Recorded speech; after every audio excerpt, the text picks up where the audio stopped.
బంగారం రుణాలు ఇచ్చే విషయంలో రిజర్వ్ బ్యాంక్ ఆఫ్ ఇండియా కొత్త నిబంధనలు రూపొందించింది.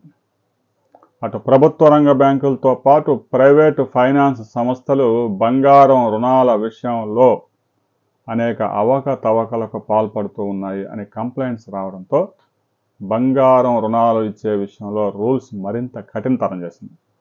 ముఖ్యంగా ప్రైవేట్ ఫైనాన్స్ ఏదైతే గోల్డ్ లోన్స్ ఇచ్చే ముతూటు, ఐఎఫ్సిఎల్, బజాజు, రకరకాల కంపెనీలు ఉన్నాయి మార్కెట్లో, కొసమట్టం అని, ఇవన్నీ గోల్డ్ లోన్స్ ఇవ్వడంతో పాటు ఆ ఇచ్చేటప్పుడు పాటిస్తున్న నిబంధనలు రూల్స్కి విరుద్ధంగా ఉంటున్నాయి.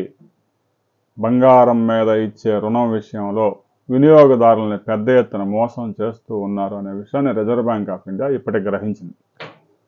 దాదాపుగా ఇది 20 సంవత్సరాల నుంచి జరుగుతూనే ఉంది. కానీ రిజర్వ్ బ్యాంక్ ఆఫ్ ఇండియాకి రకరకాల కంప్లైంట్స్ పోటెత్తి ఈ బంగారం మీద ఒక కీలక నిర్ణయం తీసుకుంది. రాబోయే కొద్ది రోజుల్లోనే గైడ్ లైన్స్ మొత్తం రిలీజ్ చేయబోతా ఉంది. ఇక బంగారం రుణాలు తీసుకోవడం అంత ఈజీ కాదు. ఒకవేళ తీసుకున్నా కూడా ఏదైతే ప్రైవేట్ ఫైనాన్స్లు కానీ బ్యాంకులు కానీ ఇచ్చిన నిబంధనలు అన్నిటినీ తూచా తప్పకుండా పాటించాల్సిందే.